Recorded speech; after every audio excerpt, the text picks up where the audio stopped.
Micro, voilà.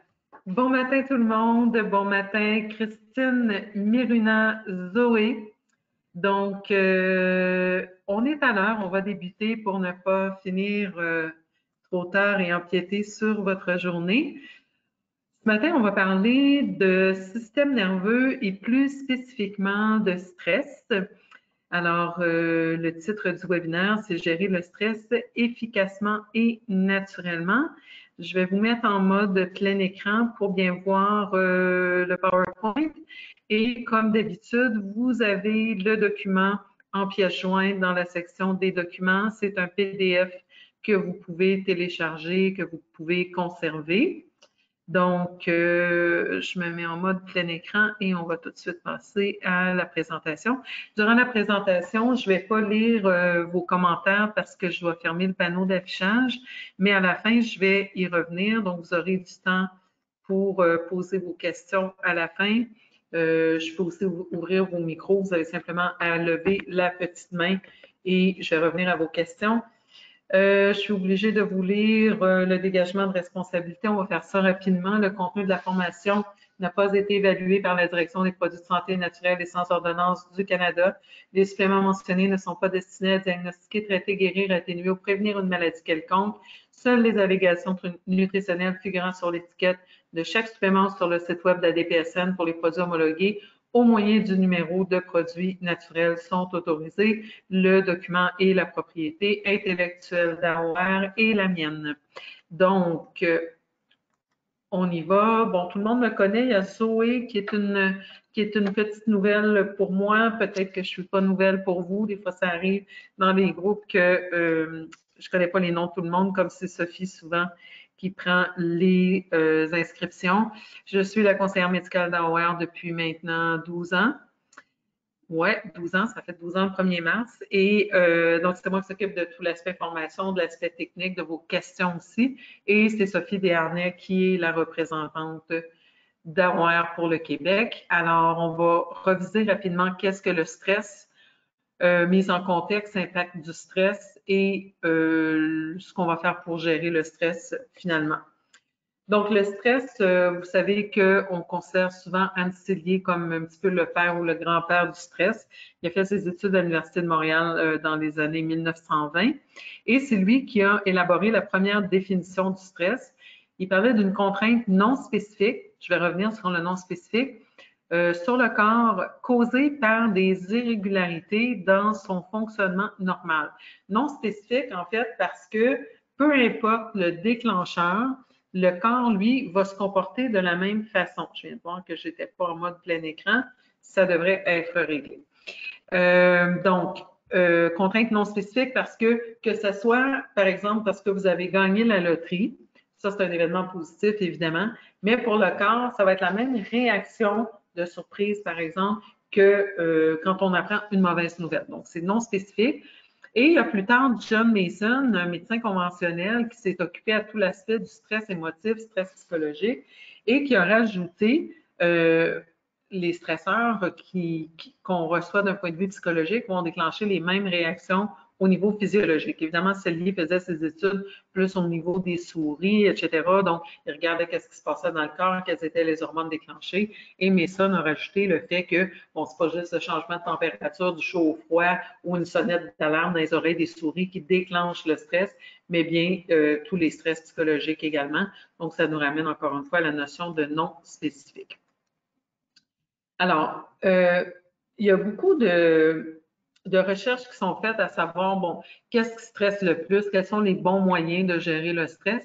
Et on parle souvent des 4 caractéristiques qui vont dire une réponse au stress chez la majorité, sinon la totalité des gens. Et on a vu que le fait de ne pas avoir le contrôle sur son environnement, la notion d'imprévisibilité, évidemment, s'il y a des choses qu'on sait qu'elles vont venir, on peut les anticiper, mais on n'aura pas le même niveau de stress. L'aspect nouveauté, et lorsque notre ego se sent menacé, par exemple, le fait de parler en public. Alors, on a beau le savoir, on a beau être en contrôle de ce qu'on va dire, mais pour des gens, ça va déclencher quand même un stress.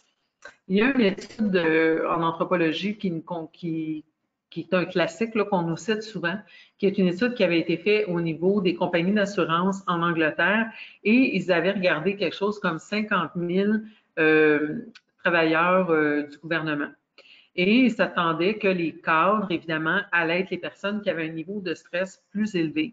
Et ce qu'ils ont découvert, c'était quand même intéressant pour l'époque, c'est de dire que non, les personnes qui ont le plus grand niveau de stress étaient ceux qui étaient dans le milieu de la pyramide, en fait. Parce que les travailleurs, eux, ils allaient faire leur truc. S'il y avait des résultats, il n'y avait pas de résultats, etc., ça les dérangeait pas trop, ils rentraient chez eux. Les dirigeants, évidemment, on attend des performances de leur part et tout ça, c'est eux qui règlent les problèmes, mais d'un autre côté, ils ont le contrôle sur leur environnement, alors que les gens qui sont un petit peu pris en sandwich entre les deux, les travailleurs qui doivent livrer mais qui n'ont pas vraiment le contrôle sur la situation, sont eux qui recevaient, qui semblaient en tout cas expérimenter le plus haut niveau de stress. Donc, des espèces de gérants là, de milieu qui sont ni les grands boss et ni les employés. Donc, c'est quand même intéressant parce que ça nous ramène justement à cette notion de pouvoir faire quelque chose. Parce qu'il ne faut pas oublier qu'on parle souvent du stress comme la réaction de lutte ou de fuite. Et il y a Henri Laborit, lui, qui est arrivé avec toute la notion d'inhibition de l'action. Et donc, ça aussi, c'est un stress très, très grand parce que quand on fait face au stresseur, on a deux options. On lutte ou on prend la fuite. Et quand on ne peut pas faire ça, parce qu'on a été conçu, tout notre appareil biologique est conçu pour lutter ou prendre la fuite, et normalement, le stresseur, ben, c'était l'ours noir qu'on rencontrait 2 fois par année ou le mammouth qu'on rencontrait 2 fois par année. Tu n'avais pas bien des options. Tu regardais autour, si tu trouvais un gros bâton, tu essayais de te battre avec ou tu essayais de courir plus vite que lui. Donc, c'était la lutte ou la fuite. Mais aujourd'hui, on vit des situations comme par exemple l'imposition de mesures sanitaires pendant 2 ans, un conflit au travail, un conflit avec un membre de la famille, et on ne peut pas prendre le bâton puis frapper dessus, puis bien souvent, on ne peut pas prendre la fuite non plus. Donc, on est pris dans quoi? Cette situation d'inhibition de l'action. Et ça, on voit que c'est encore plus détrimental à notre biologie parce que la biologie est conçue pour lutter ou prendre la fuite parce que ça devait arriver 2 fois par année. Ça ne devait pas arriver au quotidien pendant des années dans une situation où on ne pouvait pas frapper sur le mammouth avec un bout de bois ou prendre la fuite. Comprenez-vous? Donc, cette situation d'inhibition de l'action est extrêmement dommageable pour l'organisme. Et en général, c'est ça qu'on va rencontrer, nous, dans nos bureaux de pratique. Parce que quand on avait des stresseurs 2 fois par année, même si c'était des gros stresseurs comme le mammouth ou l'ours noir, ça durait un temps X et puis après ça, on allait dormir, on allait se régénérer, on faisait la fête avec les autres personnes dans la tribu et puis notre niveau de stress revenait à la normale. Mais là, c'est cette espèce d'alarme continuelle sur laquelle on n'agit pas parce qu'on est dans l'inhibition de l'action et on bousille en fait toute la rétroaction qui va au cerveau qu'on va parler quand on va parler un petit peu plus loin de la phosphatidylsérine. Donc, je vous ai mis l'échelle de stress de Holmes-Hay qui est un classique là, qui est utilisé par différents professionnels de la santé et je trouve ça intéressant de se rappeler quels sont les éléments stressants avec un score. Évidemment, on n'est pas tous égaux face au stress. Hein? Il y en a qui ont des surrénales plus performantes que d'autres. Il y en a qui arrivent déjà au début de la course fatigués. Donc, on n'est pas tous égaux face au stress. Mais je me sers de cette échelle-là juste pour rappeler des fois aux gens parce que on est un peu comme des grenouilles dans l'eau bouillante. Hein? On vit le stress petit peu par petit peu, puis à un moment donné, on est dans l'eau qui bout, puis on s'en rend même plus compte parce que ça s'est fait de manière progressive. Donc, il y a des gens vous en avez sûrement dans votre entourage ou même dans vos clients. Vous savez très bien qu'ils vivent des stress très élevés, mais quand vous leur demandez c'est quoi votre numéro de stress sur 1 à 10, ils vont vous dire 5 ou 6 parce qu'ils sont désensibilisés, sont habitués à ce niveau de stress. Ça ne veut pas dire que c'est normal. Ça veut juste dire qu'ils sont désensibilisés. Donc, c'est bon de leur montrer un pointage comme ça pour dire, bon, dans la dernière année, là, toi, qu'est-ce que tu as vécu? OK, un divorce, tu as perdu ton emploi, tu as déménagé, tu viens de taper le plus de 300. Donc là, ben, s'il y a plusieurs agents stressants comme ça, encore une fois, il y en a qui vont en vivre beaucoup d'une manière relativement sereine. Ils ont des bonnes pratiques de gestion du stress, etc., etc., beaucoup de spiritualité. Bon, et il y en a d'autres que pour 2 ou 3 événements, ils vont être dans un état de stress très important. Donc, c'est quand même important de comprendre la dynamique du stress et de savoir quels sont les facteurs qui vont créer ce genre de situation pour ramener les gens. Parce qu'encore une fois, les gens souvent ne s'évaluent pas très bien. Dans le même ordre d'idée, je vous ai mis une liste des 50 symptômes les plus communs associés au stress. Donc, il y en a 2 pages. Je vous recommande de les imprimer et de les garder, par exemple, dans le magasin parce que quand les gens vont vous dire, bon, ils commencent avec leur liste de symptômes, puis là, sur les 12 symptômes, vous en trouvez 14 dans la liste.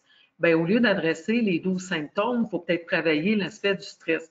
Et je vais vous le dire, là, après 2 ans de pandémie, on doit travailler l'aspect du stress chez tout le monde. Puis le stress, ça va influencer l'ostéoporose. Le stress, ça va influencer la digestion, ça va influencer le sommeil, ça va influencer un paquet de facteurs que si vous essayez de donner des produits spécifiques pour ces choses-là et que vous n'adressez pas la question du stress, vous allez passer à côté.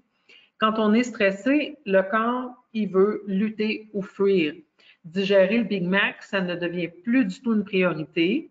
Faire pousser des cheveux puis réparer nos os non plus. Comprenez-vous? Donc, c'est vraiment, vraiment important parce que dans cet état de lutte ou de fuite, tout le système nerveux, mais aussi tout le système sanguin, donc l'apport des nutriments, l'apport de l'oxygène, est fait pour pouvoir lutter ou fuir. Donc, production d'acide chlorhydrique inhibée, remodélation osseuse inhibée, tout va être inhibé. Tout ce qui ne sert pas à lutter ou prendre la fuite. Comprenez-vous? Donc, c'est vraiment, vraiment important de travailler l'aspect stress. On va travailler l'aspect stress comment? C'est sûr, avec nos bases, toujours notre complexe B, le magnésium, les choses qu'on va voir aujourd'hui, mais on peut rajouter aussi des plantes adaptogènes. Donc, la santé mentale au Canada, je veux déjà vous parler du portrait avant COVID. On parlait déjà d'une personne sur 5 qui allait, à un moment donné, avoir des troubles de santé mentale en 2019 au Canada. C'est le fardeau qui est le plus élevé. C'est 1,5 fois plus élevé que tous les cancers réunis. Donc, ça n'a pas évidemment le même impact qu'un cancer, sauf que c'est très présent et c'est très sous-estimé aussi, parce que tout le monde ne va pas chercher un diagnostic chez le médecin pour une passe de dépression, pour une passe d'anxiété. Alors, évidemment, COVID est venu aggraver ce portrait-là. Il y a des gens qui avaient vraiment peur de l'infection. C'est un microbe qui est inconnu auparavant. On ne savait pas trop qu'est-ce qu'on pouvait faire pour se protéger, etc. Il y a eu des arrêts économiques sans précédent, montée en flèche du chômage, isolement social de plusieurs mois, parfois sans fin définitive. Vous vous rappelez tout à l'heure, je vous parlais de notion de contrôle sur notre environnement, notion de surprise, etc. Donc, là, on était comme ça, on attendait tout le temps qu'on nous dise est-ce qu'on va pouvoir aller travailler, est-ce qu'on va pouvoir sortir sans se faire vacciner, etc. Donc, on était toujours dans l'expectative, ce qui est extrêmement mauvais pour nos surrénales et notre système nerveux. L'incertitude sur les stratégies de traitement et de prévention, évidemment, mais aussi sur tout l'aspect de faire des plans. Tu veux mettre tes enfants au camp de jour l'été prochain, mais là, ils vont avoir le droit d'y aller, ils vont pas avoir le droit d'y aller. Tu veux réserver tes vacances, tu veux louer ton terrain de camping. Donc, on était toujours dans l'expectative. Donc, vraiment, c'est usant et on le voit. Moi, je suis sortie depuis le 29 novembre dernier et je peux vous dire que depuis l'extérieur, c'est encore plus frappant pour moi à quel point ces facteurs-là nous ont miné notre énergie vitale. Santé mentale en grande souffrance face au COVID, selon l'OMS. Ça, c'est un article que j'ai sorti cette semaine. En 2020, les cas de troubles dépressifs majeurs et de troubles anxieux ont augmenté de 27 et 26 dans le monde, selon l'OMS. C'est énorme. Un tiers de plus. Les femmes et les jeunes de 20 à 24 sont davantage concernés. Ça aussi, c'est très, très, très préoccupant parce que vous savez, le citronal, en médecine chinoise, on parle souvent d'un capital vital, un peu comme des chandelles. On a l'expression de brûler la chandelle par les deux bouts. Et pour eux, l'énergie des surrénales, qui est notre énergie vitale, ne revient pas. Donc, on doit vraiment gérer notre capital sans avoir la possibilité de remettre dans notre compte de banque. Moi, je suis un petit peu nuancée sur cette notion-là, mais je veux quand même vous la partager. Parce que ça veut dire que les jeunes là, qui ont 20-24 ans, qu'on a déjà usé les surrénales pendant 2 ans de pandémie, là, je veux dire, ça ne les met pas en bonne situation. Vous allez voir l'impact du stress aussi sur les hormones. Donc, tout l'impact au niveau de la fertilité, au niveau du cycle menstruel, c'est quand même très, très préoccupant. Entrave à l'accès aux services de santé mentale. Donc, ça, c'est l'autre problème. Paradoxalement, pendant qu'on en a le plus besoin, on y a le moins accès. Et donc, ça a résulté par une augmentation des comportements suicidaires. En passant, je faisais une émission de radio là-dessus. J'ai eu extrêmement de la difficulté à me procurer des statistiques. Donc, c'est pas, on les cache pour des bonnes raisons. Alors, les 3 stades du syndrome général d'adaptation tels que décrits par Célie, on parle de la réaction d'alarme. Ça, c'est quand on fait face au mammouth. Ensuite, la résistance. C'est là où on se dit, y a-t-il un bâton pas loin? C'est quoi ma stratégie pour me sauver, etc. Et dans ce stade-là, normalement, on agit. Et éventuellement, si on n'agit pas, on va atteindre le stade d'épuisement. Donc, c'est là qu'on est, à peu près tout le monde, après 2 ans de cet exercice social de pandémie. Donc, qu'est-ce qui se passe au niveau physiologique? En phase d'alarme aiguë, c'est la glande médullo-surrénale qui va être surtout sollicitée et elle va sécréter l'adrénaline et la noradrénaline. Quand on tombe en stress chronique, là, c'est la cortico-surrénale qui va être à l'œuvre et on va surtout sécréter du cortisol. On sait bien, première réaction au stress, poussée d'adrénaline. Stress non résolu, on tombe en stress chronique et on va à ce moment-là compter plus sur la production du cortisol. Je vous ai fait un gros plan du même diagramme pour expliquer l'impact sur différents systèmes. Vous vous rappelez tout à l'heure, je vous disais même les os ne seront pas dans leur mode de remodélation optimale si on est en état de stress. Vous le voyez bien ici. Au niveau du système immunitaire, c'est important de noter que ça augmente le risque d'infection. Ben oui, parce que tout le contrôle d'inflammation et tout ça, notre cortisol est en train de gérer le stress au lieu de gérer l'immunité. Et au niveau du système nerveux, évidemment, ça va affecter tout l'aspect cognitif, mais ça augmente le risque également de dépression.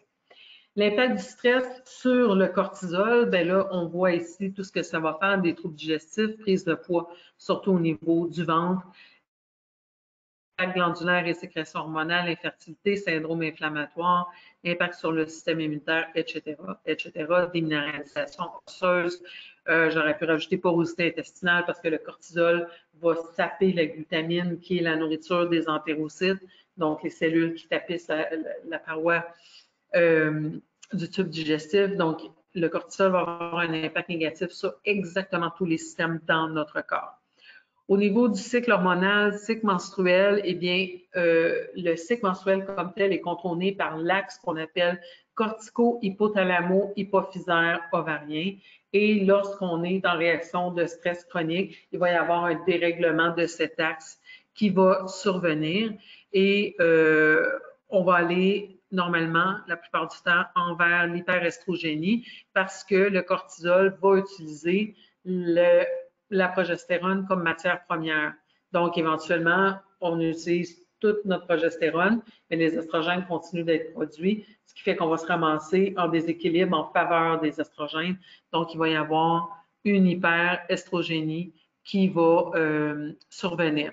De plus, le cortisol va bloquer certains récepteurs à progestérone, donc même celle qui est là ne sera pas efficace. Et pour aggraver le tableau, le cortisol va bloquer la conversion de la T4 en T3 au niveau des hormones thyroïdiennes. Donc, ça va aussi ralentir tout le processus. Alors, le vol du cortisol, c'est ce que je viens de vous expliquer. La prégnénolone et la progestérone sont convertis en cortisol plutôt qu'en hormones stéroïdiennes lorsqu'on est sous l'action du stress. Donc, l'impact du stress sur le cycle menstruel, évidemment, le cycle menstruel qui dure en principe 28 jours et on a l'ovulation qui va survenir autour de la 14e journée. Et la deuxième phase, de 14 à 28, est soutenue par la progestérone. Donc, si notre progestérone est occupée à faire du cortisol, la deuxième phase va être très raccourcie. Donc, on risque d'avoir un cycle menstruel autour de 20-21 jours. Les gens qui ont un stress très important, souvent, ça va même carrément déclencher la menstruation dans les jours qui vont suivre parce qu'on a fait une poussée de cortisol, on n'a plus de progestérone et paf, la menstruation va tomber. Donc, évidemment, quand on est dans ce scénario-là, c'est pas le temps d'être fertile parce que le corps dit « moi, je vis beaucoup de stress, c'est le temps de mettre de la progéniture là-dedans ». Et donc, beaucoup des troubles de fertilité sont en réalité associés au stress et au déséquilibre hormonal que le stress va entraîner. Donc, l'impact du stress sur la thyroïde, on a parlé de ce problème de conversion de T4 en T3 qui est la forme active, fatigue, prise de poids, ralentissement de la fréquence cardiaque, constipation, frilosité, baisse de la libido, troubles menstruels, etc.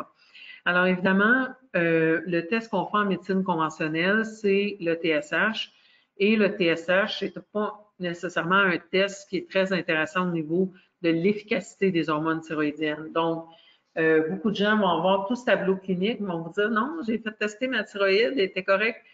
Si dans les tests, elle est correcte, mais que tous les symptômes sont là et que vous savez que la personne est en stress chronique, supportez la thyroïde avec le thyrosupport quand même. Vous allez toujours avoir des meilleurs résultats parce que thyroïde surrénale travaille de concert. Et là, vous comprenez pourquoi. Donc, plus il y a un épuisement des surrénales, plus on est dans le stress chronique, plus ça va être important de supporter la thyroïde. Alors, qu'est-ce qu'on va faire d'un point de vue naturel? On va évidemment commencer par les stratégies anti-stress parce qu'on veut adresser le problème à la source. Les suppléments devraient venir supplémenter.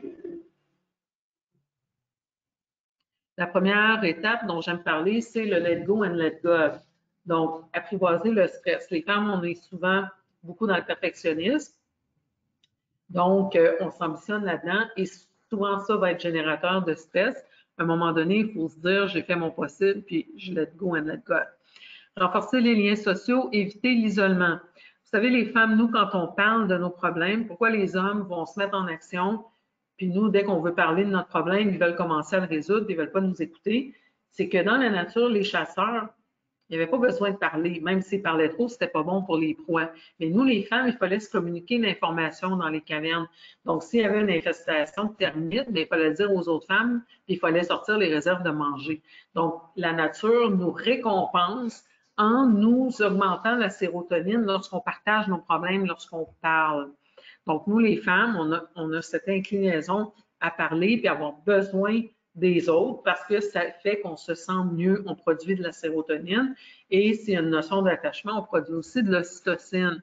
Mais les hommes, c'est le contraire. Il faut savoir que l'ocytocine aussi a un effet antagoniste sur la testostérone des hommes. Et c'est normal parce que pour aller chasser, ils n'ont pas besoin de parler puis ils n'ont pas besoin d'être proche des gens. Il faut qu'ils soient très autonomes. Donc, on a des différences fondamentales biologiques.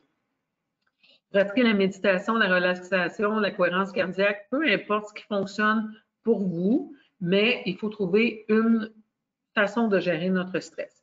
La cohérence cardiaque, j'adore ça parce que c'est 5 minutes 3 fois par jour. L'important, c'est la régularité dans l'entraînement. Je vous ai donné des exemples d'applications qu'on peut mettre sur notre téléphone. Donc, ça ne coûte rien. On n'a pas besoin d'aller quelque part. On s'en fout si remettre les mesures COVID. On peut le faire tout le temps et partout. La saine alimentation, c'est quoi dans le cas du stress? C'est d'éviter l'hypoglycémie. Parce qu'à chaque fois qu'on a une chute de sucre, soit parce qu'on en a trop mangé ou soit parce qu'on étire trop nos repas, qu'on essaie de faire du jeûne intermittent et tout ça, chaque fois qu'on a une chute de sucre, c'est la surrénale avec une décharge d'adrénaline qui va être sollicitée pour remonter en urgence le taux de sucre. Donc, si vous faites ça quelques fois par jour, c'est sûr que ça va contribuer à épuiser vos surrénales. On fait attention aux stimulants. L'activité physique, c'est non négociable. On se donne des récompenses en s'accordant du temps pour soi. Souvent, je vois les gens rajouter des choses dans leur horaire. C'est je vais me payer une sortie ou je vais ci, je vais ça, mais c'est le temps pour soi en réalité dont on a besoin. Améliorer la qualité du sommeil, réduire le temps d'exposition aux écrans électroniques. C'est difficile avec le télétravail, des fois, de faire la coupure entre le travail, le personnel et tout ça, mais c'est vraiment important parce que ça impacte notre production de mélatonine et la mélatonine a un effet équilibrant avec le cortisol. Donc, plus notre taux de cortisol est élevé, plus le taux de mélatonine est bas. C'est pour ça que ça a un impact sur notre sommeil. Et inversement, les choses qui vont être détrimentales à la production de mélatonine vont favoriser le cortisol. Donc, c'est vraiment important la question de gérer le temps d'écran. Et on va évidemment incorporer des suppléments ciblés. Alors, dans les suppléments, on va y aller du côté des adaptogènes. Je vous dirais qu'en ordre d'importance, moi, je commence toujours par donner les nutriments au corps dont le corps a besoin pour faire sa job lui-même. Donc, on a besoin de quoi pour fabriquer des neurotransmetteurs calmants comme la sérotonine et le GABA? On a besoin de vitamine B, particulièrement la B6, et on a besoin de magnésium, et on a besoin de protéines. Donc, encore là, il faut regarder, la personne a fait du jeûne intermittent, mange 2 fois par jour, c'est quoi qu'elle mange? Tu sais, si on y va à 1 gramme de protéines par kilo de poids corporel, puis que la femme consomme quelque chose comme 25 grammes de protéines dans sa journée, elle n'a pas de matière de base pour fabriquer ces neurotransmetteurs calmants. Fait que oui, on peut bien donner des plantes adaptogènes pour travailler l'aspect symptomatique, mais si on veut aller dans la philosophie naturopathique qui raye le problème à la cause, donc la cause de la cause, c'est qu'elle n'a pas assez de protéines pour faire des neurotransmetteurs calmants, puis elle est tout le temps stressée parce qu'elle attend les décrets, elle attend ça, elle attend ça. Comprenez-vous? Donc, oui, on peut travailler avec les plantes adaptogènes, puis ça va procurer un soulagement, puis c'est bien correct de gérer les symptômes de la personne ou de l'aider à gérer ses symptômes, mais il ne faut pas négliger le fait que quelles sont les matières premières? Les matières premières, les protéines, magnésium, vitamine B, et gérer le stress, parce que comme je disais tantôt, si on est en état de stress chronique, pas de production d'acide chlorhydrique, donc les belles substances que je viens de nommer ne seront pas absorbées adéquatement. Donc, les plantes adaptogènes, oui, mais s'assurer aussi de travailler les substances de base dont le corps a besoin. Alors, les adaptogènes, selon le type d'adaptogène, ils vont faire différentes fonctions dans le corps. Et la plupart des adaptogènes en font quelques-unes parce que, évidemment, les plantes sont des laboratoires naturels, donc il y a toute une panoplie de principes actifs qui vont avoir un impact sur les différentes phases du stress. Alors, on a des plantes qui vont, en général, dès qu'on parle d'adaptogènes, aider à étendre le temps de résistance, le stage de résistance, pour qu'on soit capable de faire face plus longtemps à l'agent stresseur avant de tomber en phase d'épuisement. On a des plantes qui vont moduler notre réponse au stress. Donc, par exemple, des plantes comme le rhodiola. Le rhodiola est une plante intéressante pour moduler la réponse cortisol qui monte et tout. Donc, les gens qui ont tendance à être tired but wired, le soir, on reste excité même si l'événement est survenu à 10h, 11h durant la journée. Donc, pour moduler le pic de cortisol, ça peut être une plante intéressante. Il y en a d'autres qu'on va voir dans une seconde. Et on a des plantes qui vont être plus axées sur la phase d'épuisement, comme la réglisse, comme le gingembre, qui vont avoir un petit côté fouettant, donc pour aider les gens qui sont rendus dans cette phase d'épuisement à rebondir de cette situation. Évidemment, les gens me disent combien de temps je dois prendre l'ortho-adapt? Quand je l'arrête, j'ai un problème, on dirait que ça crée une dépendance. C'est pas que ça crée une dépendance comme telle, c'est juste que là, vous marchez avec une béquille, on n'a rien résolu dans votre vie. Vous avez encore le conjoint stressant, quelqu'un de stressant au travail, donc c'est plus un mammouth qu'on voit 2 fois par année. Là. Vous vivez avec le mammouth, vous le rencontrez tous les lundis matin au travail et vous n'avez pas changé ça. Donc, le ortho-adapt vous aidait à faire face à cette situation-là avec un peu plus d'énergie, mais votre énergie vitale, vous continuez à vieillir, il y a d'autres facteurs qui s'ajoutent, l'énergie vitale continue à baisser. Donc, éventuellement, vous essayez d'enlever votre béquille, mais la situation avec le mammouth est restée intacte. Et là, bien, vous sentez bien que vous avez un manque à combler. Donc, le problème, c'est pas qu'il y a une dépendance aux produits. Il n'y a pas de dépendance avec les produits naturels. Mais vous êtes habitué à un certain niveau d'énergie, d'endurance, de résilience. Puis là, vous enlevez la béquille, vous n'avez pas résolu la situation. Donc, c'est ça le problème qui va survenir en général. Alors, une belle option, je vous mentionnais le rhodiola, mais il y en a d'autres. Il y a le produit qui s'appelle le cortisol adapt, qui est un des nouveautés, pas nouveau, mais quand même dans les plus nouveaux produits d'Aware, à viser donc cortisol, à viser stress, qui est le cortisol adapt. Donc, le cortisol adapt, essentiellement, c'est une combinaison de 2 extraits brevetés qu'on a chez Aware mis ensemble. Donc, les 2 produits brevetés sont le Sensoril, qui est un extrait particulier d'ashwagandha, dont je vais vous parler, et le Relora, qui est un mélange de 2 plantes, le Magnolia officinalis et le Philodendron amurense.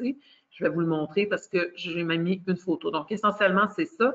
Et on a rajouté à l'intérieur le Bacopa moneri pour l'aspect clarté cognitive. On a rajouté des curcuminoïdes, le produit qu'on retrouve en fait dans notre curcumin ultra.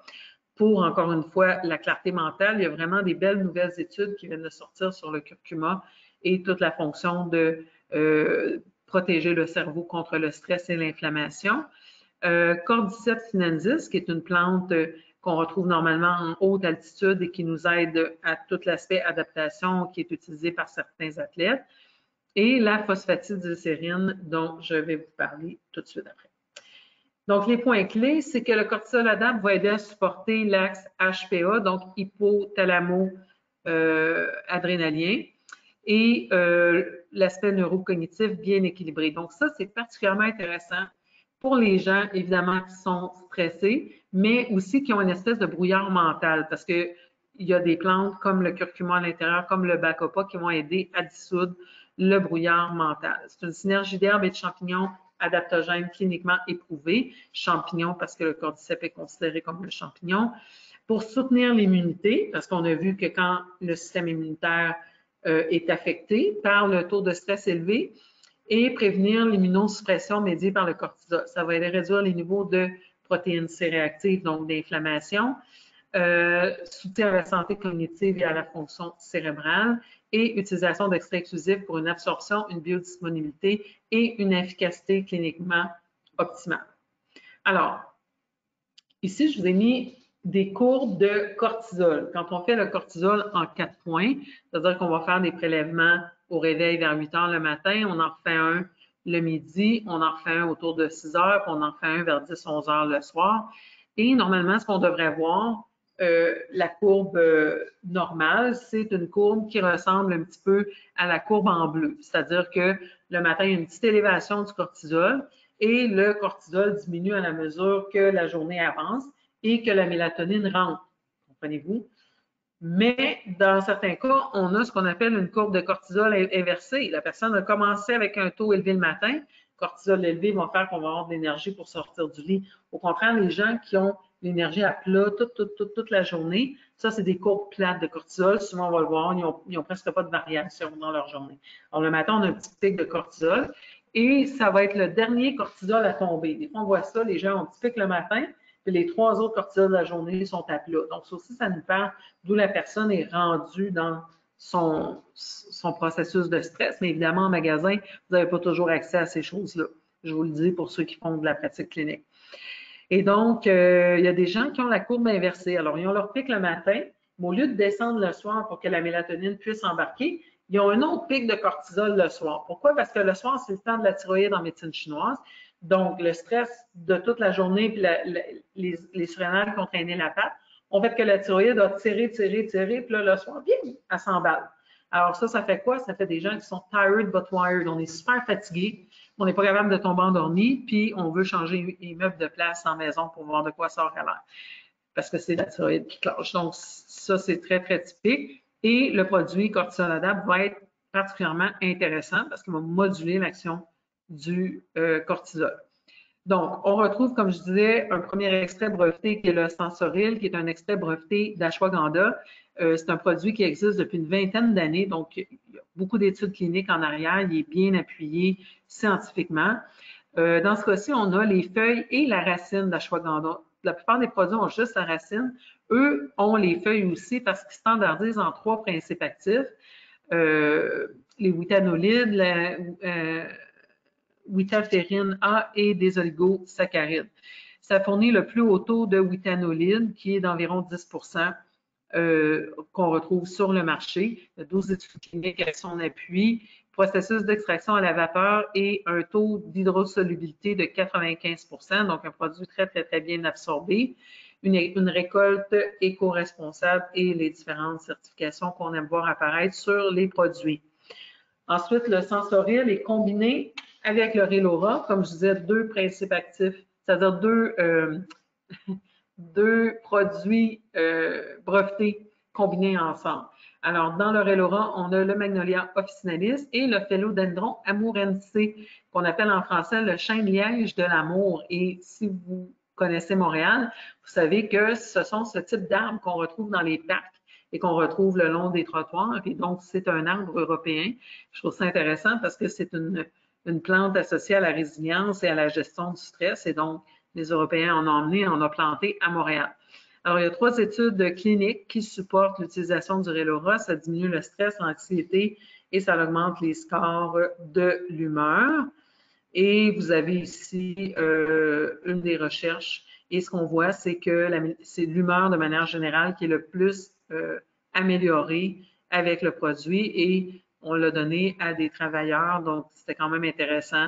Ça baissait le taux de colère, etc. dans l'entreprise. Donc vraiment pourquoi? Parce que quand les gens ont les surrénales très sollicités, ils deviennent très réactifs. Donc le fait de calmer les surrénales, ça a un impact positif sur l'humeur. Le Bacopa qu'on retrouve à l'intérieur est standardisé à 50% de Bacozide. Vous connaissez le Bacopa de la pharmacopée ayurvédique. On l'a Bacopa Enlighten en standalone, en produit tout seul pour les gens qui aimeraient prendre plus de Bacopa. Le Bacopa est donné traditionnellement en Inde autant aux bébés dans les biberons qu'aux personnes âgées et ça a un petit peu l'effet sur le cerveau qu'on connaissait du ginseng. Donc un effet comme d'apporter des nutriments au cerveau, d'éclaircir la pensée et tout ça. Malheureusement, le ginkgo est contre-indiqué dans tous les cas de médicaments éclaircissants sanguins et comme la majorité des personnes âgées en consomment, eh bien, on devait choisir entre le ginkgo et le médicament. Ce n'est pas le cas du Bacopa. Donc, un produit intéressant au niveau de tout ce qui est consolidation d'informations, l'aspect cognitif et tout ça. Cordyceps sinensis, je voulais mentionner brièvement, en fait, c'est une combinaison d'une chenille et d'un champignon. C'est comme le champignon se sert de la carcasse de chenille pour pousser. C'est pour ça que ça a l'apparence que ça a. Et ça pousse dans un endroit très, très particulier qui est le Sikkim en Inde à 4500 mètres d'altitude. Donc, une plante très résistante, très adaptée à son environnement. Et c'est ce que ça fait également pour nous. Donc, une plante, comme je disais, qui est très prisée des athlètes. Au niveau des curcuminoïdes, c'est le curcufène que je disais qu'on retrouve dans le curcumin ultra, qui est le même extrait breveté qu'on a dans le curcumin ultra. On le met avec un autre extrait de curcuma dans le curcumin ultra, donc c'est une combinaison encore une fois. Et donc, il y a une belle étude clinique publiée dans le Journal of Clinical Psychopharmacology qui nous dit que ce complexe spécifique, non pas n'importe quel produit de curcuma, parce que la plupart ne traversent pas la barrière hématoencéphalique, mais celui-ci, le curcufène, le fait. Donc, une étude réalisée sur un mois, 60 individus, diminution de la fatigue, de l'anxiété et du stress perçus liés au travail. Donc, intéressant, et c'est un produit qu'on travaille à 1 par jour parce que le fenugrec qui entoure les molécules de curcuma vont agir comme un mécanisme de livraison graduel. Donc, le produit agit durant 24 heures. Ensuite, il y a un petit peu de phosphatidylsérine dans le produit, mais un peu comme le Bacopa, la phosphatidylsérine, on peut la prendre à part. C'est un supplément que j'aime beaucoup pour les femmes. Tout ce qui est périménopause, tout ce qui est déséquilibre hormonal combiné avec stress, etc. La phosphatidylsérine est très intéressante. Ce que ça fait, c'est que ça va agir comme un bouton de reset. Vous voyez ici l'axe dont on parlait tantôt, l'axe HPA. Eh bien, l'axe HPA va devenir désensibilisé en cas de stress chronique parce que la production de cortisol qui revient toujours vers l'hypothalamus pour dire on a besoin d'hormones, finit par tellement bombarder l'hypothalamus que l'hypothalamus dit c'est assez, j'en veux plus et se désensibilise. Donc, à un moment donné, il n'y a plus rien qui fonctionne. On essaie différents produits, la personne n'a pas de réponse. Vous utilisez la phosphatidylsérine pour faire ce reset, mais il est combiné dans le cortisol ADAPT. Donc, comme je disais, phosphatidylsérine, vous pouvez l'utiliser en standalone. C'est du 100 mg, 60 capsules. Donc, une très belle combinaison serait un cortisol ADAPT et une phosphatidylsérine minimum.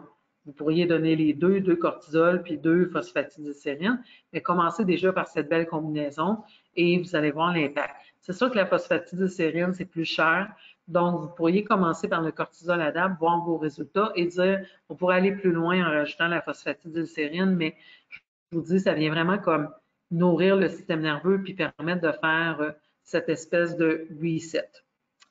Donc, d'autres associations qui pourraient être intéressantes avec le cortisol ADAPT, évidemment, le Advance B complexe, synergie de magnésium, on a parlé tantôt, phosphatidylsérine. La vitamine C qui reste très importante dans tous les stress physiologiques parce que plus on est stressé, plus on va brûler notre vitamine C, donc c'est toujours une bonne idée d'en rajouter. La vitamine D qui va normaliser nos humeurs et l'orthosleep en cas de besoin si on a un problème de ce côté-là. Alors, Cortisol Adapt est une très belle option pour la gestion du stress. Une autre option serait l'ashwagandha. Donc, l'ashwagandha, pour les gens qui veulent juste un extrait d'ashwagandha, peut-être qu'ils ont lu dessus, etc. Je trouve que l'ashwagandha est une très belle plante, bon, ce soit pour les enfants ou encore pour les femmes, les petites madames très yin. L'ashwagandha est souvent une très bonne plante pour elles. On va y aller moins avec le ginseng, la réglisse, des plantes plus fouettantes. Chez les gens qui ont des petites vitalités, parce qu'on ne veut pas comme leur surrénal, souvent ce que ça va faire, quand on donne un produit comme OrthoAdapt à ces gens-là, ils vont comme prendre la nourriture de surrénal pour faire encore plus de cortisol. Donc, ce n'est pas nécessairement une bonne idée dans ces aspects-là. Donc, voilà, l'ashwagandha est intéressant. Puis, ce qu'on doit toujours faire attention quand on compare les produits d'Aware avec, par exemple, des produits en vrac, la poudre d'ashwagandha en vrac, bien, il faut penser qu'ici, on a un extrait standardisé. Donc, la standardisation va faire qu'on a une concentration beaucoup plus élevée de principes actifs et aussi le mécanisme même de l'extrait. Parce que l'extrait, c'est comme quand vous faites votre café au percolateur, vous concentrez les principes actifs et les principes comme la cellulose de la plante, par exemple, c'est comme le marc du café, vous allez vous en débarrasser, vous avez concentré la caféine, mais pas juste la caféine, mais aussi des antioxydants, etc. dans votre café. Alors, dans la plante, c'est la même chose. Vous n'avez pas extrait juste un principe actif, dans le cas, par exemple, de l'ashwagandha, mais le principe de l'extraction fait que vous êtes allé chercher une majorité de principes actifs et ce que vous ne pouviez pas extraire, ça a été jeté comme la cellulose. Donc, dans la capsule, vous avez beaucoup plus de principes actifs que dans une tisane, par exemple. Donc, ça ne veut pas dire que la tisane, c'est pas intéressant. Ça peut être bien de prendre 5 minutes pour prendre soin de soi, s'asseoir avec notre tisane, avoir des belles pensées de gratitude et tout ça pendant qu'on le fait. Mais d'un point de vue thérapeutique, d'un point de vue d'aller chercher une concentration de principes actifs, ça va être beaucoup moins concentré, comprenez-vous? Donc, c'est là où on a intérêt à aller vers des produits comme ça. Ensuite, le dosage. On a 600 mg par capsule. Ensuite, combien il y en a dans notre peau? Chez Aware, on vous donne toujours la dose optimale. Et un petit truc, c'est qu'on vous donne la dose pour un mois. Donc, quand vous voyez un produit comme ça, 120 VG capsules à l'intérieur pour un mois, ça veut dire que la dose optimale, c'est 4 par jour. Des fois, à cause de Santé Canada, on va vous donner un autre dosage sur nos étiquettes. Ça va être écrit 2 par jour, par exemple. Mais si vous voyez qu'on a mis 4 par jour, c'est que la dose optimale dans les études cliniques, c'était 4 par jour. Comprenez-vous? Donc, ça, c'est un petit truc pour comparer les fois les produits les uns avec les autres. Les gens qui connaissent moins ça vont dire, il est cher, le produit d'Aware, mais attention, il est cher par rapport à quoi? Et quand on se met à comparer des pommes avec des pommes, on voit que ce n'est pas nécessairement plus cher. Donc, il y a des études qui supportent l'utilisation de l'ashwagandha au niveau du stress et de l'anxiété, mais également au niveau de l'immunité, ce qui peut être particulièrement intéressant ces temps-ci. Et ce qu'on voit, c'est que ça augmente la résistance face au stress, ça supporte différentes composantes de notre système immunitaire. Une autre option serait le OrthoAdapt,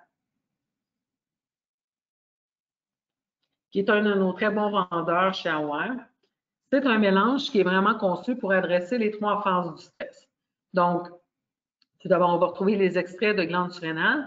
Et ce qui est intéressant chez Aware, c'est d'abord la concentration, c'est 125 mg d'extrait surrénal, qui est à ma connaissance la plus haute concentration sur le marché. Et on a la glande surrénale entière, c'est-à-dire qu'on a le cortex et la médula. En général, ce n'est pas le cas. Donc, on a la glande entière. Vitamine C pour nos surrénales et pour le stress. Vitamine B5 qui est l'autre vitamine importante pour les surrénales. La réglisse, le ginseng sibérien, le rhodiola et l'ashwagandha combinés dans un seul produit. Donc, vraiment comme de la nourriture pour notre surrénal et des plantes adaptogènes qui vont couvrir les 3 différentes étapes. Vous remarquez que c'est un produit à 120 capsules, donc techniquement recommandé à 4 par jour. C'est rare que les gens ont besoin d'en prendre 4. Moi, quand j'ai des problèmes, par exemple, de gorge, de poumon, c'est un petit peu ma zone faible dans mon organisme, il m'est arrivé de prendre des doses beaucoup plus élevées que je vais prendre pendant 3-4 jours pour me sortir de ça. Donc, c'est pas que le produit est dangereux si on n'a pas de problème d'hypertension. Évidemment, le ginseng qui est à l'intérieur, puis la réglisse, surtout la réglisse, peuvent avoir un impact sur l'hypertension. En général, quand les gens sont flacataires, la pression n'est pas élevée. Il y a quand même des gens qui ont une pression labile pour faire attention avec ceux-là. Dans ce cas-là, vous pourriez, par exemple, donner juste l'extrait surrénal. Si vous allez dans notre gamme Pro, vous êtes capable de commander juste l'extrait surrénal. ou vous allez aller avec des plantes plus calmantes comme l'ashwagandha, mais en évitant des plantes comme la réglisse et le ginseng.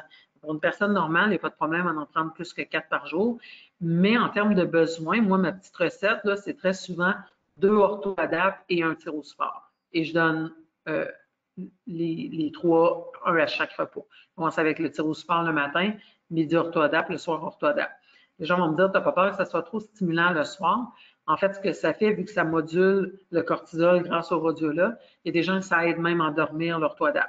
Si ça leur donne trop d'énergie, si ça a un côté stimulant pour eux, vous le donnez plutôt dans la journée, tout simplement, ou vous en donnez moins.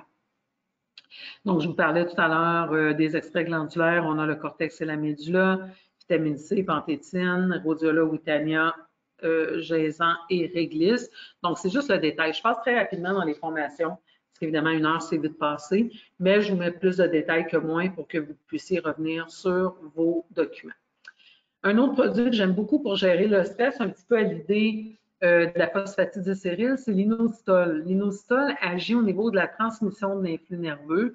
Donc, on a oublié l'importance de la phosphatidylséryl, de la sticoline, de l'inositol, etc., depuis qu'on s'est mis à vendre beaucoup d'oméga 3.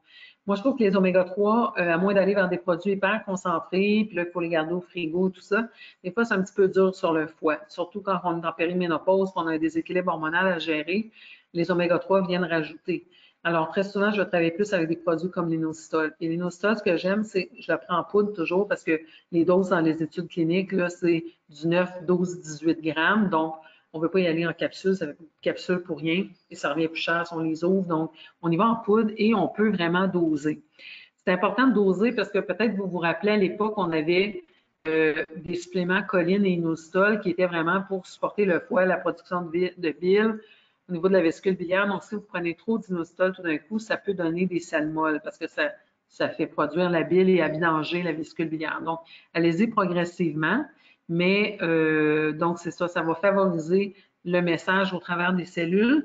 Ça va améliorer la mémoire, etc. Même au niveau de la dépression, il y a des très, très belles études, mais on est allé dans des doses de 18 grammes par jour. Donc, il faut quand même donner des doses significatives pour que ça fasse le travail. Donc, évidemment, c'est impliqué au niveau de la production des neurotransmetteurs. On a la forme myoinositol qui est la plus abondante dans le système nerveux central.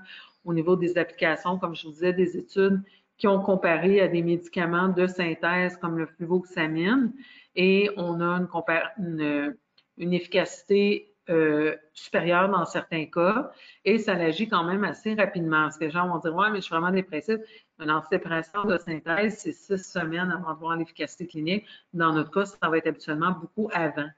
Et ce qu'on doit aussi prendre note, c'est que dans ce cas-ci, c'était juste l'inositol qui était utilisé. On n'avait pas combiné avec complexe B, magnésium et tout ça. Donc, nous, on a des effets encore plus intéressants. La fameuse voie de la mélatonine, sérotonine, c'est ce que je vous disais tantôt. Si on remonte à la source, ça prend des protéines pour avoir de l'acidité chlorhydrique. On va extraire le tryptophane, du tryptophane le 5-HTP, la sérotonine qui va être convertie en mélatonine. Et donc, vous voyez les cofacteurs à gauche, les vitamines du groupe B, particulièrement la B6, et le magnésium. On a le zinc, on a le fer, on a le magnésium, évidemment qu'on va reparler, mais beaucoup l'accent est mis sur les vitamines du groupe B. Je vous ai mis aussi le SAMI qui pourrait être une autre option pour contrer la dépression, mais il faut toujours accompagner le SAMI du complexe B. C'est des gens qui ont de la misère à recycler en fait leur homocystéine et c'est un défaut génétique et pour ces personnes-là, le SAMI va être miraculeux. Il était longtemps produit de prescription, mais c'est revenu sur tablette et en Europe, c'est encore, si je ne me trompe pas, un produit de prescription, donc très intéressant pour la dépression. Alors, on pourrait évidemment donner les vitamines B de manière isolée, le Advance B complexe ou le Advance B complexe ultra sous forme de comprimé. Mais ce qu'on peut faire aussi, c'est d'y aller pour la multivitamine. Moi, j'adore la multivitamine, c'est toujours ma première option parce qu'on a les B à l'intérieur, mais on a aussi énormément d'antioxydants. Donc, on a tout ce qui est thé vert, NAC, acide alpha-lipoïque, resveratrol, lutéine, tout est dedans. Donc, beaucoup de substances phytochimiques qui ont des propriétés antioxydantes, ce qui est important parce que quand on est stressé, on produit aussi beaucoup de stress oxydant, de radicaux libres. Donc, l'utilité des antioxydants, pour moi, elle est non négligeable. Et aussi le fait qu'on a 300 mg de sulforaphane à l'intérieur. Donc, ça va avoir un effet déjà détoxifiant au niveau des estrogènes, des substances chimiques dans l'environnement. Et en fait, on supporte plusieurs voies métaboliques. Le sulforaphane, après ça, le complexe B, après ça, le NAC qui va travailler dans la sulfation, les B dans la méthylation. Donc, c'est vraiment un produit qui va aider à détoxifier, mais qui va en même temps nourrir le système nerveux et qui va être bon pour à peu près tous les systèmes dans notre corps. C'est 2 capsules par repas. Vous voyez qu'on a du 180 VG capsules, donc c'est 6 par jour, 2 capsules par repas. Le magnésium, vous avez vu son importance dans le système nerveux, mais il est impliqué dans plus de 300 réactions enzymatiques, donc c'est loin de se limiter juste au système nerveux. Et la carence en magnésium, là, les chiffres officiels, c'est 75% des gens. Dans ma pratique clinique, c'est presque 100%.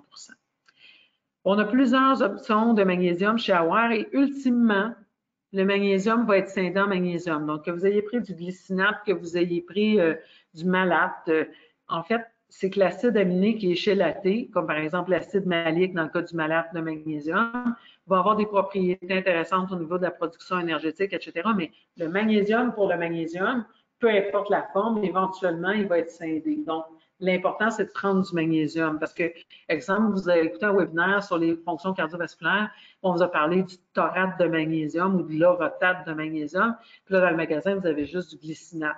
Vous dites, ah, ben, j'en prendrai pas parce que c'est pas l'orotate. Non, non, prenez-le pareil.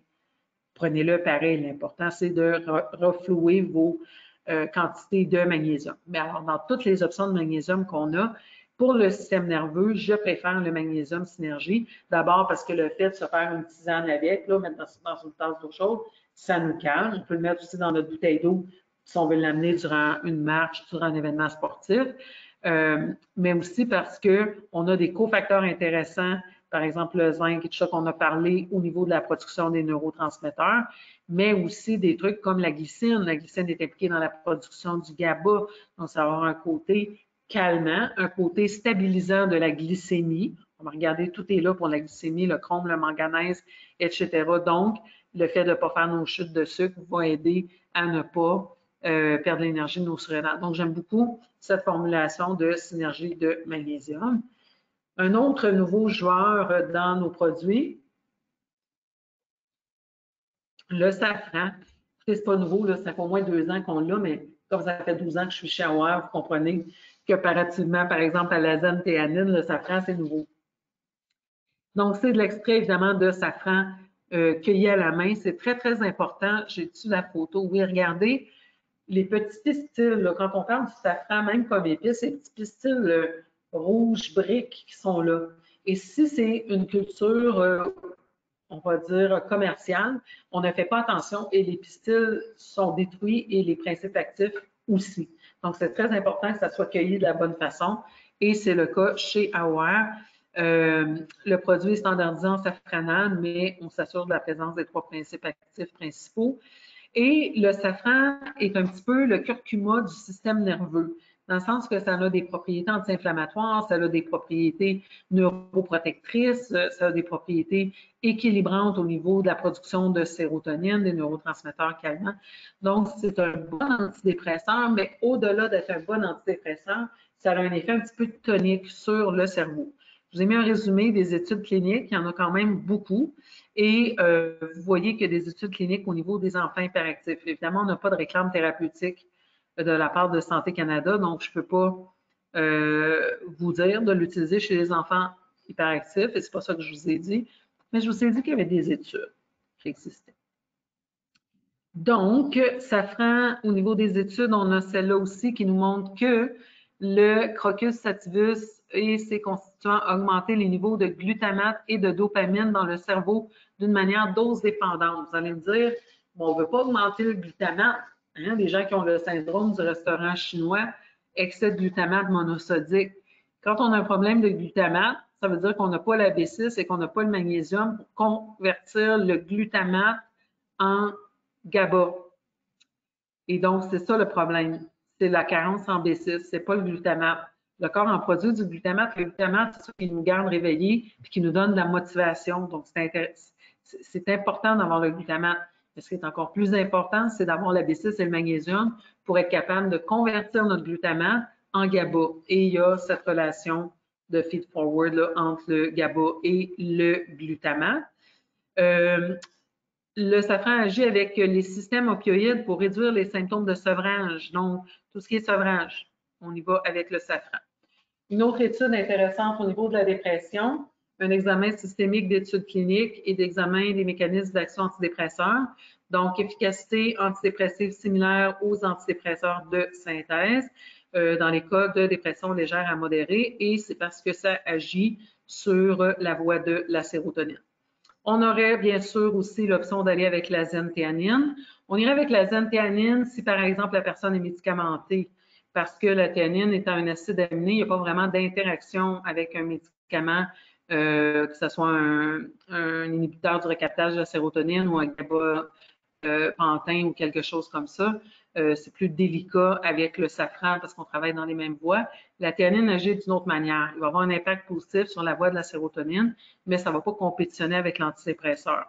Le mécanisme d'action de la théanine, c'est d'augmenter les ondes alpha, qui sont les ondes qu'on produit dans un état méditatif, et donc de nous calmer, mais tout en gardant notre état de vigilance. Et ça, c'est pour ça qu'on aime beaucoup la théanine, c'est qu'on peut la prendre avant d'aller travailler, avant de conduire notre voiture, et ça ne va pas occasionner de somnolence, comme pourrait le faire un supplément d'HTP, par exemple, de 5-HTP ou de GABA. Hein? Donc, ces suppléments-là, souvent, il faut les réserver à l'utilisation en soirée. Mais si le mammouth était au travail, comme on a dit tantôt, ou à l'école, là, ça ne nous aide pas tellement de prendre notre produit calmant le soir. Donc, la théanine, on peut la prendre le matin, même les enfants, même les personnes âgées, pas d'interaction médicamenteuse. Donc, c'est un passe-partout. On peut aussi ouvrir les capsules, le prendre directement sous la langue. Donc, c'est un des produits qu'on aime beaucoup chez Aware, qu'on vend beaucoup. Et finalement, si on a un problème au niveau du sommeil, c'est sûr que le fait de s'assurer qu'on a tout ce qu'il faut dans la voie de la sérotonine, nos protéines, notre acide chlorhydrique, nos vitamines B, notre magnésium, eh bien, ça va favoriser la production de notre mélatonine. Faire attention aussi à l'exposition aux écrans cathodiques, faire attention à ne pas avoir des pics de cortisol qui ne sont pas modulés. On va y aller avec cortisol adapt, on va y aller avec des produits comme l'ashwagandha, comme OrthoAdapt. Mais si malgré tout ça, on a un problème de sommeil, on peut utiliser l'Ortho-C. Et ce qui est magique avec l'Ortho-C, c'est qu'on le prend et ça fonctionne aujourd'hui. Donc, si vous avez de l'insomnie 2-3 fois par mois, c'est réglé avec votre cycle hormonal ou avec votre production de rapport d'impôt, vous prenez l'Ortho-C puis ces soirs-là, vous êtes obligé de prendre les autres soirs. Donc, vous le prenez en soirée et il y a une combinaison d'ingrédients, donc GABA, théanine, 5-HTP, mélatonine, valériane, passiflore, mélisse à l'intérieur, qui vont agir à différents endroits et agir plus longtemps que si vous prenez, par exemple, la mélatonine toute seule. C'est sûr que chez Aware, on a la mélatonine Dual Cap, que j'aurais pu aussi rentrer dans la présentation, qui va agir plus longtemps que la mélatonine toute seule. Parce que pour la plupart des gens, la mélatonine va durer un maximum de 4 heures. Donc, on la prend à 10 heures, on se réveille à 1 heure, 2 heures du matin. Alors ici, on a combiné la mélatonine avec le 5-HTP. Donc, par le temps que la mélatonine perd de son effet, le 5-HTP a eu le temps de se rendre au stade de la mélatonine et donc ça va continuer un peu plus longtemps. Évidemment, vous avez vu que pour utiliser les neurotransmetteurs et les fabriquer et les transformer, ça prend du complexe B et ça prend du magnésium. Complexe B tout seul ou dans le OrthoCore qui est la multivitamine pour aller chercher aussi beaucoup d'antioxydants. C'est au choix, mais il faut absolument le prendre. Chaque fois que les gens vont me dire « Moi, je l'ai pris, ça n'a pas très bien marché, je vérifie, prenez-tu un complexe B, prenez-tu du magnésium? » Et sa réponse est non, ça ne marche pas. Si vous sentez qu'en plus, la personne est vraiment très hyper excitable, que ce soit un enfant, que ce soit une femme en périménopause, rajoutez quelque chose comme la phosphatidylsérine. Vous pouvez ajouter PS et inositol ou un des deux.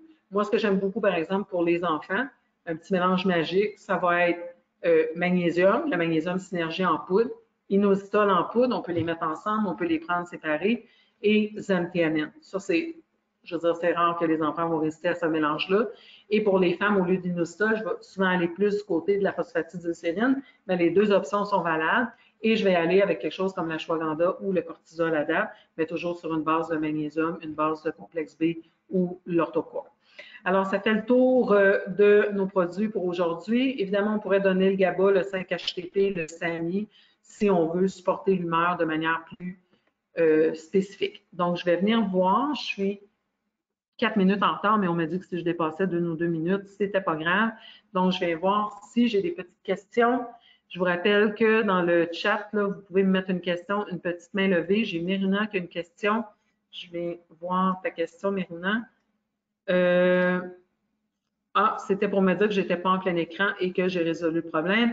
Est-ce que tu dis que la sérotonine diminue la testostérone ou c'est l'ocytocine? C'est l'ocytocine.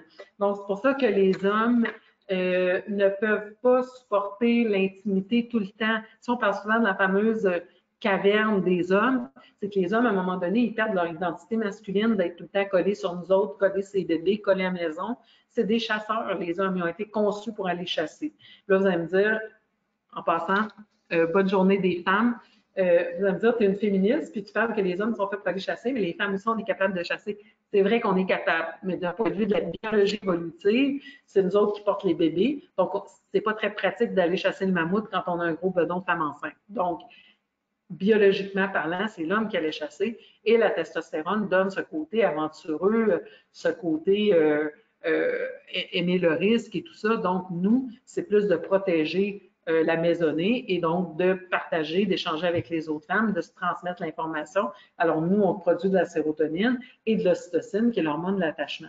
Les hommes aussi en produisent, mais quand ils en produisent trop, ça a un impact négatif sur leur taux de testostérone, ce qui n'est pas notre cas au niveau de l'estrogène. Comprenez-vous? Donc, c'est bien fait, c'est fait pour être complémentaire. C'est juste que comme on n'a plus des modes de vie traditionnels, des fois, c'est moins intéressant dans notre contexte actuel. Wow, super intéressant. Oui, j'adore ça. C'est super intéressant pour moi aussi. Merci, Zoé. Est-ce que j'ai d'autres petits commentaires? Christine Jacinthe. Hey, salut Jacinthe. Long time nous aussi. Sophie aussi est rentrée. Et Jacinthe m'a mis une petite main. Jacinthe, je m'en viens de voir. Qu'est-ce que j'ai? Jacinthe. Non, la petite main levée, c'était pour ouvrir. Écoute, Jacinthe, je vais ouvrir ton micro. C'est ouvert, Jacinthe, tu peux me parler. Salut! Ça va super bien, quoi? Ben oui, hein? J'aimerais ça bien aller te voir là-bas, mais on ne peut pas décoller de Montréal. C'est exactement ça le problème. Mais écoute, ils sont en train de lever les mesures tranquillement. Je pense qu'éventuellement, vous allez être capable. J'ai une chambre d'amis. Moi, je suis prête. Je Je suis à pense 20 que minutes je m'adresse à d'aéroport. l'agence de voyage. Tu penses-tu qu'ils vont lever les mesures au niveau du fédéral, éventuellement, pour prendre l'avion et tout ça? Écoute, ça ne viendra pas des agents de voyage. La plupart sont en faveur de la vaccination. C'est hallucinant et aberrant parce que tout le monde est content parce qu'on a enlevé le PCR puis la quarantaine, alors qu'en réalité, il n'y a rien de ça qui aurait dû être enlevé si le but était vraiment une mesure de santé publique. C'est la vaccination qui aurait dû sauter en premier. Mais bon, c'est pas moi qui fais le règlement. Ma manière de contester, ça a été de partir. Mais c'est ça. Donc, oui, j'ai bien hâte que tout le monde puisse venir. Moi, je vous attends, je suis prête. C'est le rêve de ma vie. C'est sûr qu'on fly dans le sud. Comment? Dès qu'on peut, c'est sûr que je fly dans le sud, moi, en tout cas. Écoutez, moi, ça va me faire plaisir. Comme je dis, j'étais à 20 minutes de l'aéroport. Je vais me chercher, vous emmener chez moi. Je vous montre le coin. La Serena, c'est extraordinaire. Moi, je connaissais pas vraiment, c'était pas développé à l'époque où je vivais ici en République. J'étais du côté de Punta Cana. Mais c'est extraordinaire du point de vue de la nature. Vous voyez passer mes photos sur Facebook. Là, c'est pour une naturopathe, tu peux difficilement faire mieux. Pour une naturopathe qui aime danser la salsa, là, c'est difficile de faire mieux. Ben, profite, enjoy. Merci, au plaisir de se revoir. Oui. Est-ce que j'avais d'autres petites mains, d'autres questions? Non, je pense que ça fait le tour. Écoutez, de toute façon, s'il y a des questions qui vous reviennent, vous savez comment me contacter, c'est duma@aware.ca. Je fais aussi encore des consultations en ligne. J'offre aussi encore des cours à travers mon académie. J'ai eu un petit creux là, parce que l'installation a été très difficile. Je n'étais pas à l'Espérénas quand je suis arrivée. J'ai perdu pied à un moment donné parce que j'avais plus d'électricité, j'avais plus de Wi-Fi. Donc, j'ai du retard dans mes courriels, c'est pas encore tout réglé, mais maintenant, c'est correct. Donc, je peux me remettre à offrir des consultations.